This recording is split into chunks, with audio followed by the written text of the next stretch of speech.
All right, so welcome. Thank you everyone for coming to another one of CNH Tours webinars.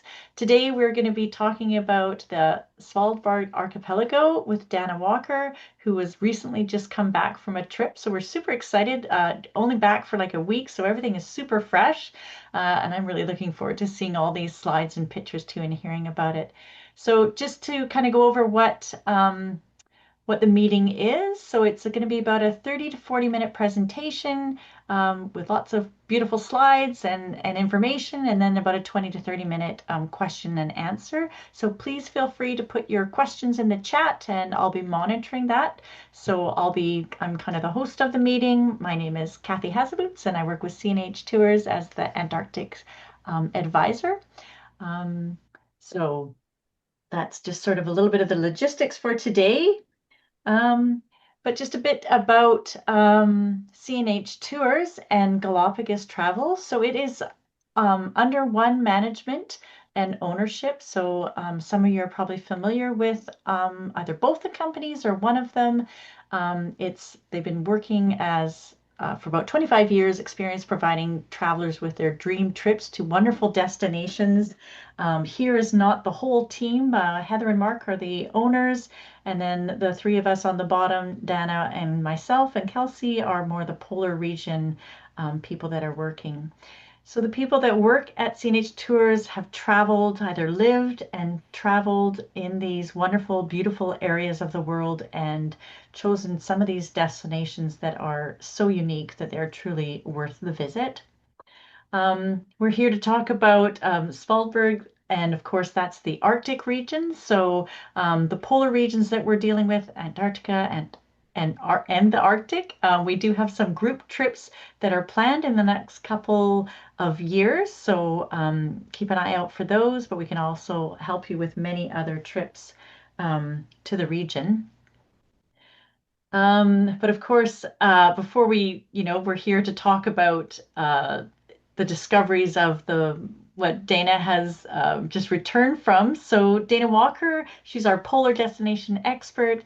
Dana recently joined the CNH Tours to build the polar region portfolio with the company. She's a wealth of knowledge. She has many years experience in the tourism world at both polar regions, so the north and the south. Dana guides us in terms of what our trips are to offer at the poles and has a wonderful network with partners at both ends of the planet. Dana is coming uh, to us from approximately Whistler, BC. So to you. Awesome. Thanks, Kathy. Thanks for the introduction. I'll just, while I'm talking here, get set up to share. Let's take me a second here.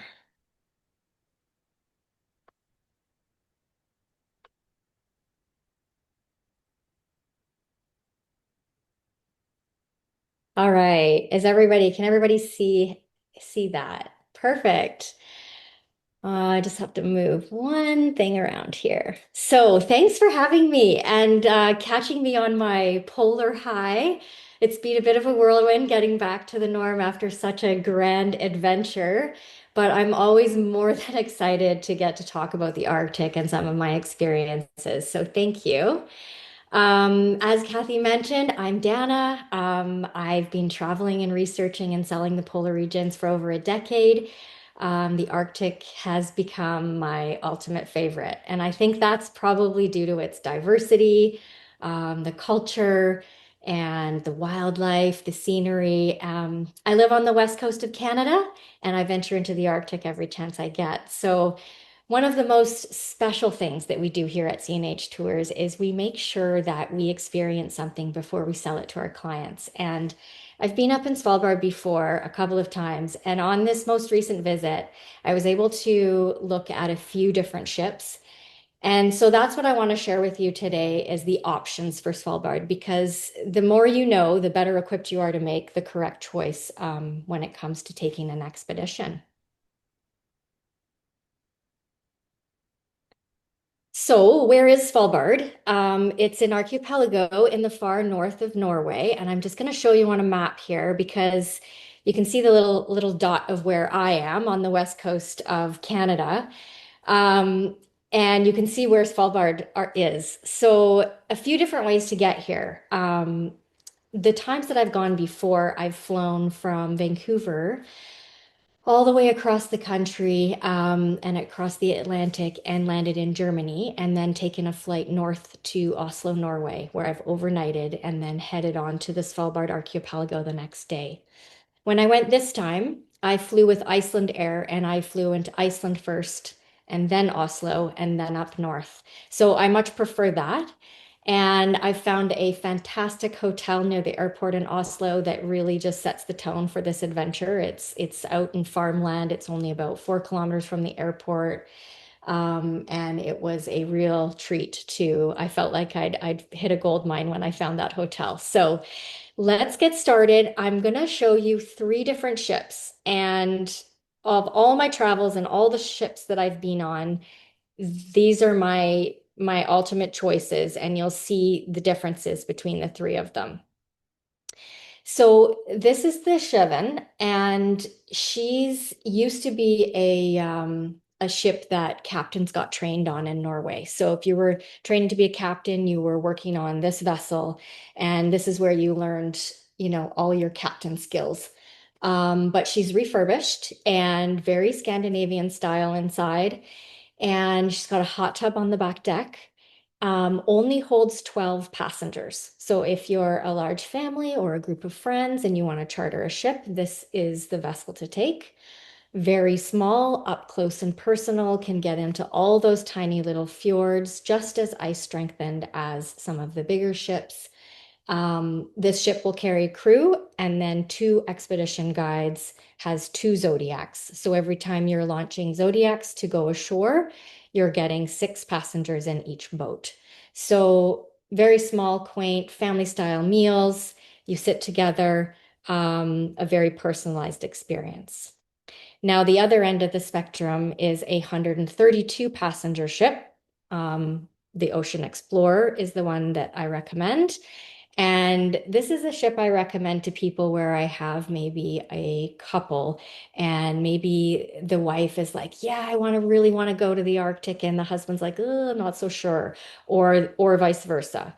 Then I would recommend something like this where there's some services on board, some spa services. Maybe you could get a massage, things like that, so that it's got a little bit of the best of both worlds. So luxury staterooms, still get all the education and part of that experience, but you're coming home to this lovely adventure platform. You've got food choices galore, and anything you need is at your beck and call. Third ship is my ultimate favorite, and this is the one that I traveled on last week. Um, it's an intimate cruising experience. It allows access to the remote and pristine Arctic locations that larger ships can't reach. It's a very comfortable, everything is well appointed. It's basic. You don't go into your cabin and you can't figure out how to turn the water on, or you can't figure out how to close the blind, because that's a real thing on ships. Everything gets the newer they get, the more technical they get. So it's basic, it's comfortable, it's perfect for adventuring. It operates with environmental responsible practices to minimize the impact. The itineraries are flexible, and it navigates into those narrow fjords and those icy filled bays just as well as the other ones. So I love this ship. It's only 50 passengers. And you'll see, I'll tell you why 50 passengers is the ultimate number for traveling in Svalbard a little bit in the presentation.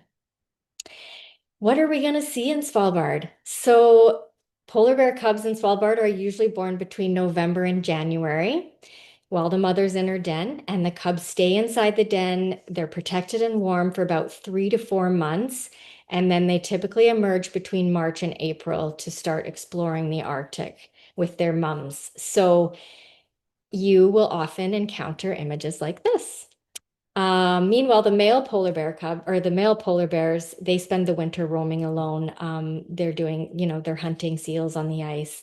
And unlike the females, the males don't den or care for the cubs, obviously, and they focus on building up energy for the year ahead. we're going to see some more bear pictures too. The Arctic fox is much easier to spot in Svalbard when it's shedding this thick white winter coat. So as the fur changes to the darker summer color, the fox really stands out sharply against the snow and the tundra.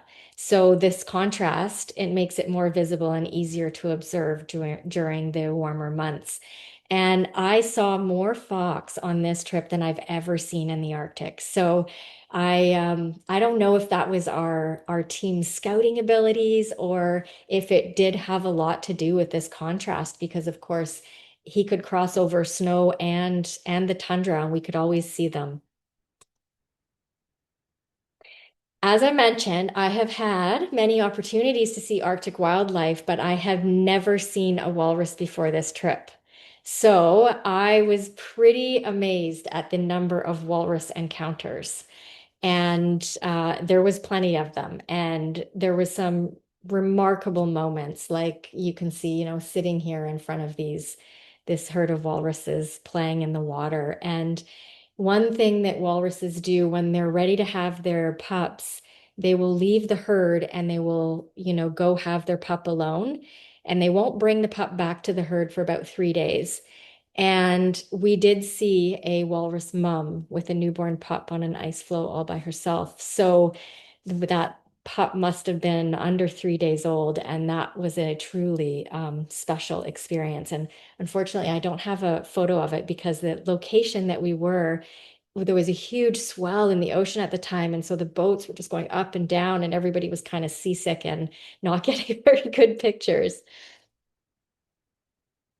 And here's our lovely bears. So in Svalbard, it's not uncommon to see two male polar bears traveling and even living together on a temporary basis. So while polar bears are mostly solitary, young males form, loose pairs or small groups, especially when the food is abundant. And traveling together helps them conserve energy and it increases their chances of finding food in this quite harsh environment. And these partnerships usually last a few weeks or even a few months, and then they go on and continue their solitary life. And this is actually a great chance to discuss guidelines for viewing polar bears up in Svalbard because there is a 500-meter minimum distance rule for most of the year, and it changes to 300 meters after July 1st. And maintaining this distance, obviously, for obvious reasons, to prevent disturbing the bears. But what it creates is instead of seeing a nervous or worried behavior from a bear, you get to see the bear acting in its natural environment. So that to me was really, really special. I've had some really close encounters with polar bears, and it's always, with the nose in the air or an ear to the side, or, they're looking nervous and concerned and wondering who we are because, we're so close. And in this case, it was the opposite. It was, I think, 3 hours we were here with them. And at one point, they were sliding on their bellies down the snowbank, and it looked like they were kind of taking turns. And then they got into the water and they were flipping a seal carcass around and playing with their food. And it was a very special experience. The Svalbard reindeer is a unique species found only on the Svalbard Archipelago. So they're smaller and stockier than the mainland reindeer. They got shorter legs and thick fur, perfect for surviving in the Arctic cold. And they graze on mosses and lichens and different grasses, and they're often seen moving slowly across the tundra in small groups. Um, Unlike many other reindeer, they don't migrate. They stay in Svalbard year round, and you can see they're not camera shy and they're not too fussed about taking selfies either. Everybody becomes a bird expert when you're on a ship. It's quite comical to watch. Even people that are scared of birds and don't like birds when they get on the ship, they're actual birders when they leave. And Here's an image of our glaucous gull, and the glaucous gull is one of the largest gulls in the Arctic, and it's easily recognized because of the pale gray and white feathers and the yellow beak. It's a scavenger and a predator, feeds on anything from fish to eggs and carrion, and it's pretty bold and adaptable, and it often nests near seabird colonies, and it isn't shy about stealing food. And then you've got the Arctic tern and, of course, the ever adorable puffin. Tern is famous for having the longest migration of any bird, traveling from the Arctic all the way to Antarctica and back each year, which is just incredible in itself. And then the puffin, with its colorful beak, and they're often called the clown of the sea. It's a skilled diver, uses its wings to swim underwater in search of fish. So both birds are iconic of the Arctic and really adapted to life in the cold and coastal environments. These are my favorites, the little auk and the black-legged kittiwake. So the auk is one of Arctic's most abundant seabirds, and they're small, fast flyers, and they nest by the thousands in the rocky cliffs in Svalbard. And you'll often see them diving for zooplankton in the water. And then the black-legged kittiwake, it's a graceful gull. It's got a really sharp call and distinctive black legs, and they nest on narrow cliff ledges too, in large and very noisy colonies. So both species are vital to the Arctic ecosystem and incredible to watch in flight or perched on the cliff. Now, very rare, but possible, for Svalbard is a blue whale. There are only actually 10 ever spotted in and around the archipelago, so very, very rare to spot one.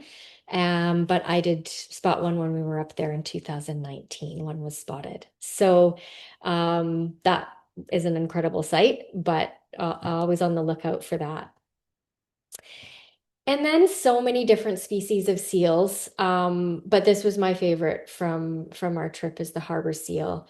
And it's kind of giving us a side eye here. And we were out in the Zodiac boats and everybody was filming it because it was just, really, really cute and such a lovely light color as well with the spots. And we were all finished up and everybody was putting cameras away. And then it kind of gave us a wave. And of course, all the cameras came back out and it only lasted for a second. So we hardly got any good images, but somebody was able to snap this one. So perfect for a little seal on a ice floe. Now, what kind of history will we see in Svalbard? So, unlike most inhabited areas, Svalbard has no indigenous people.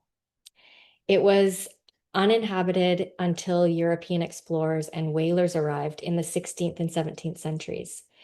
So, this makes its history a story of international exploration rather than a native settlement. And this is one site we were at. It's called Virgo Hamna, and it's one of Svalbard's most important cultural heritage sites. On the beach, there are remains of blubber ovens and a Dutch whaling station. There are also graves from the whaling period. But Virgo Hamna is most famous for being the starting place for many expedition attempts to reach the North Pole. And Andre and Wellman built bases here, consisting of a balloon shed, airship hangars, and gas production works. I'll tell you more about who they are in a minute, but this place was named after Andre's steamship and transport vessel, the Virgo. All the areas with cultural remains in Virgo Hamna are protected and to disembark here you must have written permission from the governor of Svalbard. So one of the reasons why we've chosen this small 50-passenger vessel to work with is because of their connection to Svalbard. They're a Swedish company and they have a great relationship and rapport with the governor of Svalbard. So we're often able to access permits that we wouldn't normally be able to otherwise. So this is where we get into Andre. So this is the image of the area today.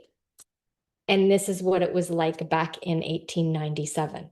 So Swedish engineer Salmon August Andre, along with two others, attempted to reach the North Pole by hydrogen balloon. I can't think of anything more crazy, but somehow I get really excited about it. Their expedition ended in tragedy. The balloon, they named it Arn, but they actually called the Eagle. It launched from Svalbard, quickly encountered problems, and then leading to a crash landing on the ice after only 2 days. The explorers were uninjured, but ill-equipped to deal with the environments, and they perished during their struggle to return to civilization. And their remains were not found until 1930. But along with those remains, the diaries and photographic film revealing the details of the journey. So lucky we have these images. And it was really cool to stand on shore and imagine that balloon flying out over the ice because it seemed so incredibly wild. And then here's another historical spot. Ny-Ålesund it was established as a coal mining town in 1916, and it saw periods of operation and closure due to accidents and economic factors. It became the base for polar expeditions, notably for Amundsen's North Pole flights. And after a fatal mining accident in 1962, the mine was actually permanently closed and the town was repurposed as a research station, involving the world's most northerly research community. So there's a whole museum here. There's a lot of artifacts. You can see the old railway here. Imagine that little train up in the middle of nowhere, 79 degrees north, I believe.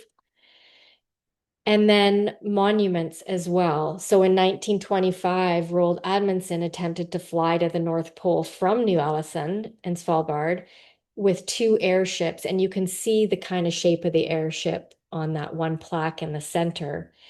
And he reached 87 degrees north, but he had to land on the ice due to one of the airships was damaged. And then they were able to fix that after 3 weeks and launch the second airship again and take off again, and return to Svalbard. And tragically, a few years later, Amundsen died in 1928 while participating in a rescue mission to rescue somebody that had flown over the North Pole. So he missed his chance back in 1925 and then died rescuing somebody in 1928, which is very sad. But he's still a hero in my books and obviously in theirs as well, because there's all these monuments here, and they commemorate and honor his heroic attempts. The tower you see there is the actual tower that held the airships.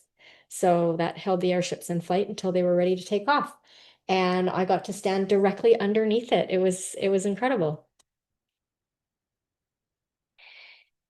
The botany of Svalbard. So at a glance, it looks like nothing grows in the Arctic. And for the first few days of a trip, you don't even notice. But as your eyes adjust to the beauty around you and everything so vastly monstrous, like the glaciers and the mountains, you do start to notice the smaller living things. And our guides are very educated in botany in Svalbard. And before you know it, you'll be taking pictures of tiny microscopic flowers growing here. The Arctic holds this real subtle beauty when it comes to the ground and what we're walking on here. And if you look closely in this picture, you can see a few little purple spots. So that's the purple saxifrage coming up. And it's very exciting. Okay, I wanted to show you this because obviously I'm living my best life here, on top of the world. I just finished a wonderful tundra walk, watched an Arctic fox, laid on the soft earth and studied tiny flowers, and saw a few interesting rock formations left behind by the glaciers. And when I got home, I noticed this glacier behind me has a medial moraine. Now, a medial moraine is a ridge-shaped moraine found in the middle of a glacier, and it's formed when two glaciers merge. So it's essentially the debris from the lateral moraines of the merging glaciers, and it carries along on the surface of the new, larger glacier. And as that glacier melts or retreats, this debris is deposited, forming a ridge right down the center. And these are types of things that we learn on the ship. And otherwise, I never would have picked out how special and unique that picture is. And it tells a story of the way that the ice moved through the land, really carving its way. And so it's in the photo right behind me, which is fantastic. I can't tell you how many photos I've taken of ice. They're too many to count. And if someone asked me to pick a favorite, there's no way I could do it. It's impossible. Being surrounded by ice is total sensory overload, and it's not just beautiful to look at. It's something you can hear. The sounds are incredible. You can pick it up out of the water, the cracking and the popping and the shifting, whether it's bergs or bergy bits or glaciers calving. The whole Arctic is alive with the ice when you're up there. And one of the most unforgettable experiences is floating in a small rubber boat and just watching and listening as the ice moves and dances around you. It's quite mesmerizing. Another remarkable thing about the Arctic landscape is that even in the harsh conditions, life finds a way to survive and even thrive. So the purple saxifrage is a perfect example. It's one of the first plants to bloom in the Arctic spring, and you'll often see it pushing up through the snow and frozen ground. It's bright purple flower. They're absolutely beautiful. Just such a sign of resilience, the little plant that could survive in extreme cold. Then there's the lichen, and that's, partnership between fungi and algae and incredibly tough. It can even grow directly on bare rocks. It's very slow growing, and they're vital to the ecosystem. They can help break down rock into soil and provide food for animals like the reindeer. So together, these tiny life forms really tell a powerful story of the unforgiving environments. As you're walking across the landscape, you might notice flat, flaky rock pieces, and they're scattered across the ground, or formations like this are usually shale. And what's fascinating is how much they can look like slices of bread.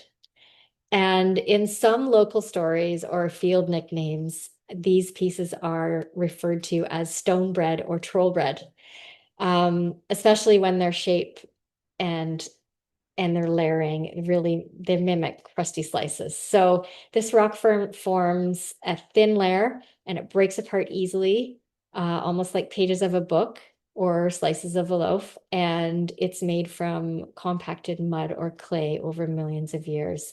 And it hardens into this fragile, flaky form. So I call it troll bread. You can sometimes see it in Canada, definitely in the Canadian Arctic.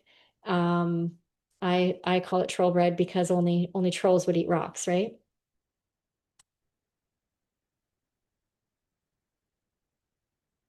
Okay, as the sea ice melts and the bergy bits bob in the ocean, the tide will wash them ashore and it leaves these glistening little diamond icy pieces all over the beach. And I like to think about the reasons that we would travel in Svalbard. So, if you want to travel further into the northern regions, you want wildlife encounters and wildlife education, you're excited about history and photography and archaeology. You want to hike near those massive glaciers, zodiac cruise through the ice, and learn about sea ice and glacier ice.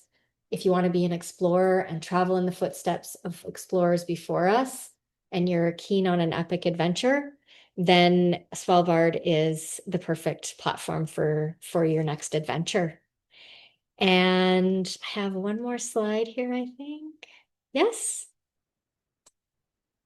And that's our departure for 2026. Now, Svalbard season runs May through September, and different things are happening at different times through the season. I particularly love June. I love being up there around the solstice. I like the 24 hours daylight. I didn't sleep for a whole 10 days. Catching up now. And I just want to welcome any questions.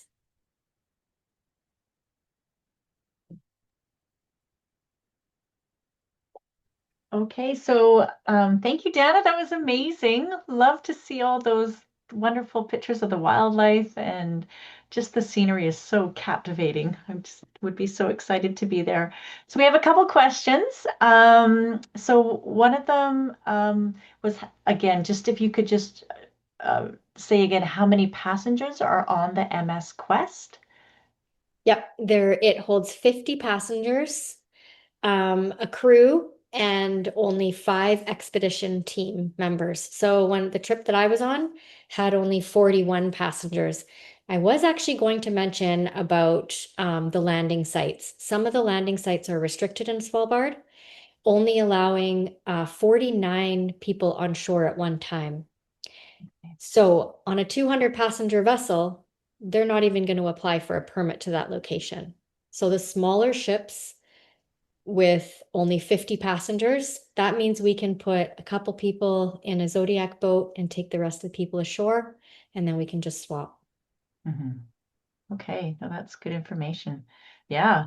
And good to know about sort of the limits on the permits to the sites too. That does make a big difference in your experience getting onto shore and doing those great hikes. Another question was, does the price here, yes, your price here, does it include airfare? And will we be doing this trip in 2027? Yes, we're going to be doing Svalbard a lot over the next few years. I have a feeling it's quite getting quite popular. The price, it does not include the airfare. It includes a pre-night hotel though in Longyearbyen. So you would have to get yourself all the way up to Longyearbyen, which is the city that you fly into in Svalbard. Okay. Great. So hopefully that answered that question there.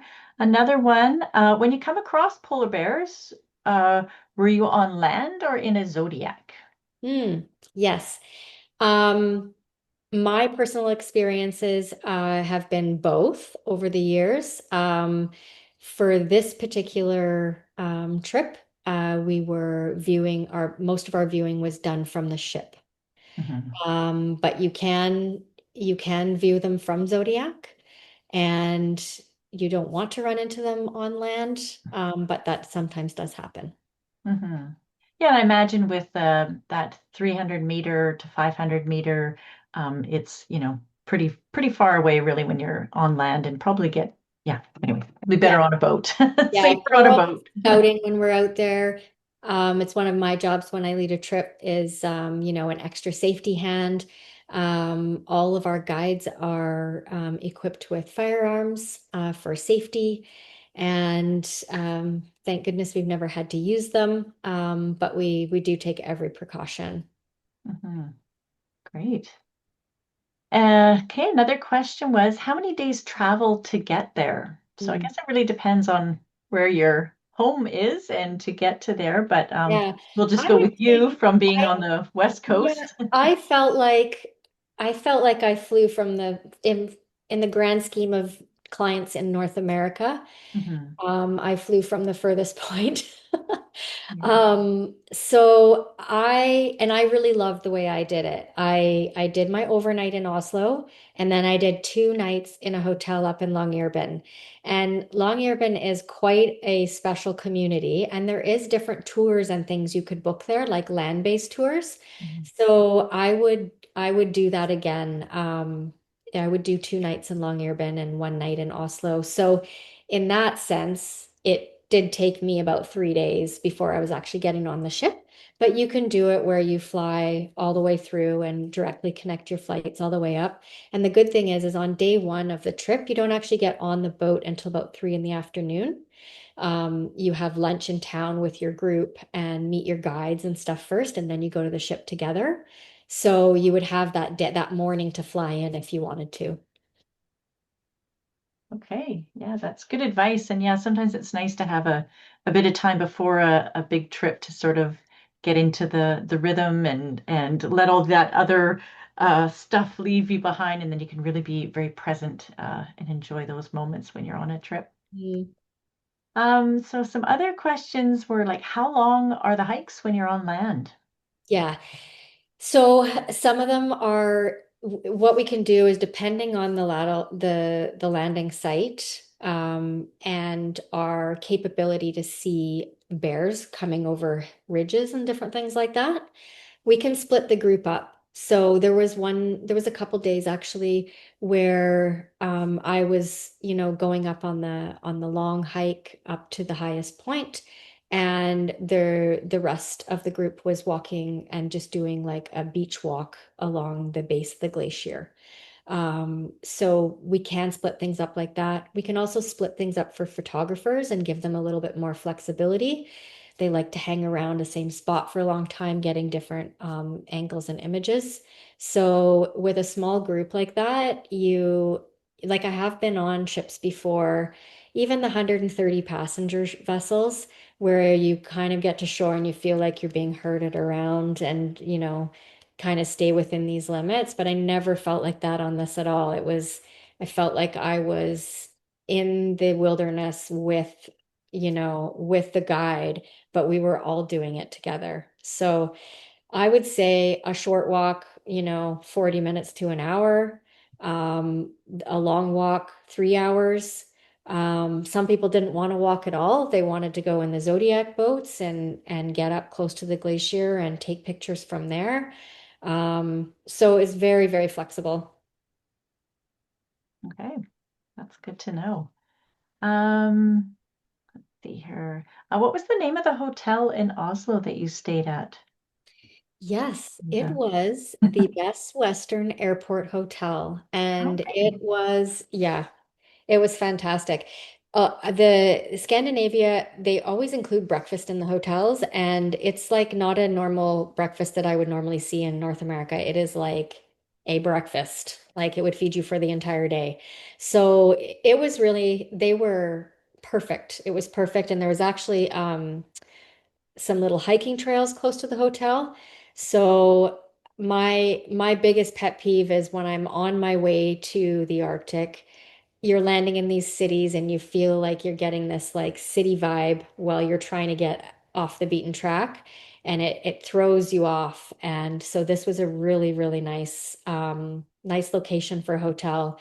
And as soon as I checked in, I went out and checked out the trails, and I got to hike through this nice little ravine, and they had a shuttle to the airport, and it was perfect. So yeah, Best Western Airport in Oslo.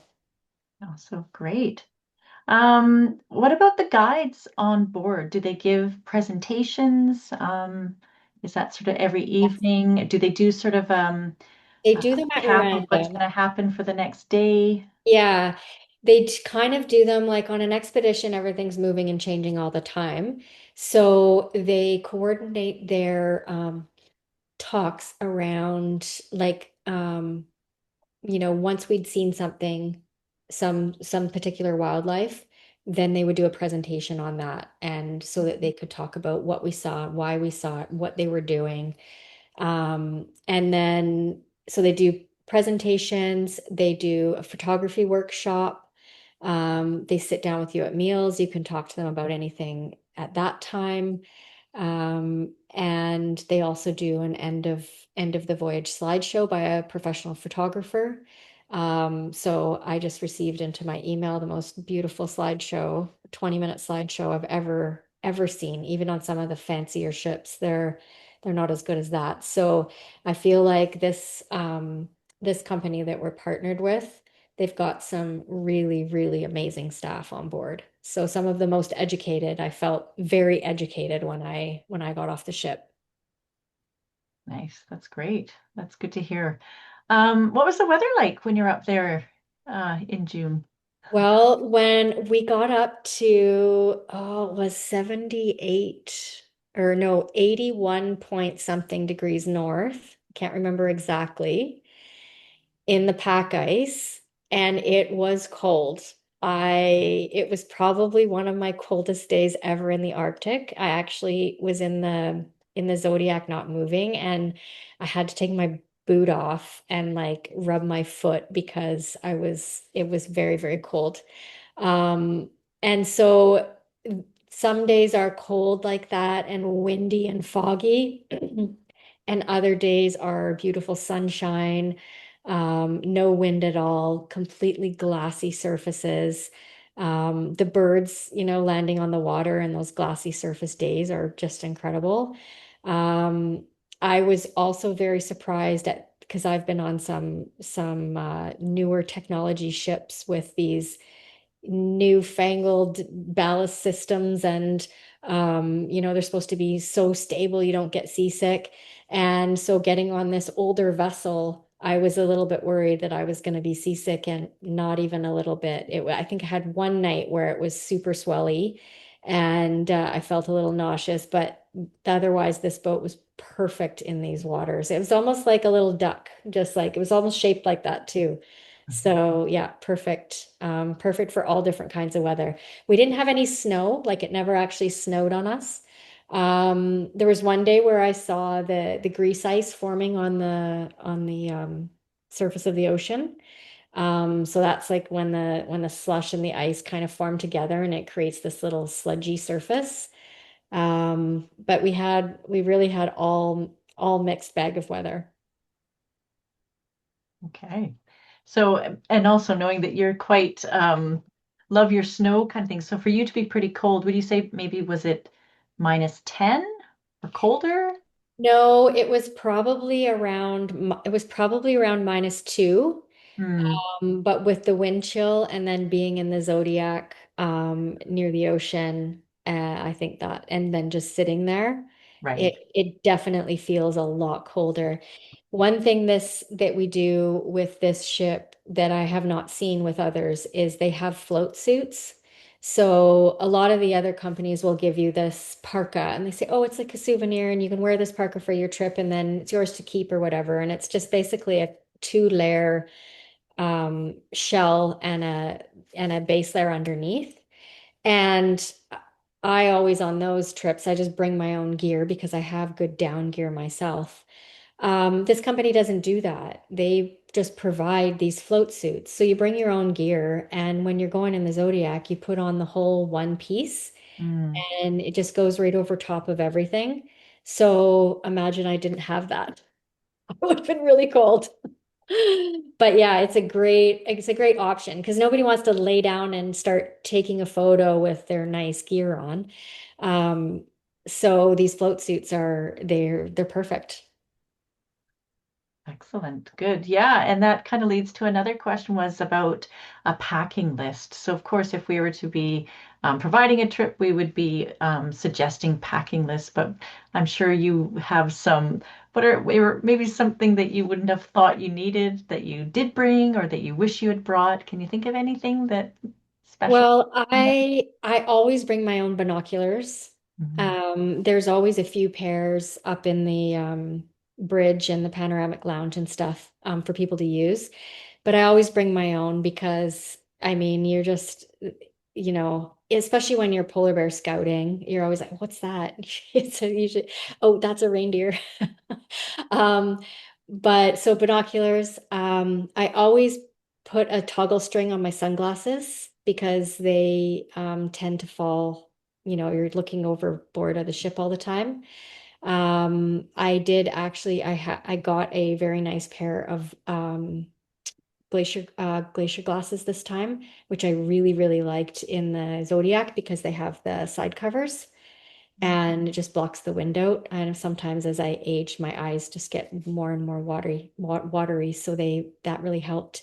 Um, I I wish that I had brought those hot pockets this time because I do remember several years ago in Antarctica, I used the hot pockets in my boots when I was in the Zodiac.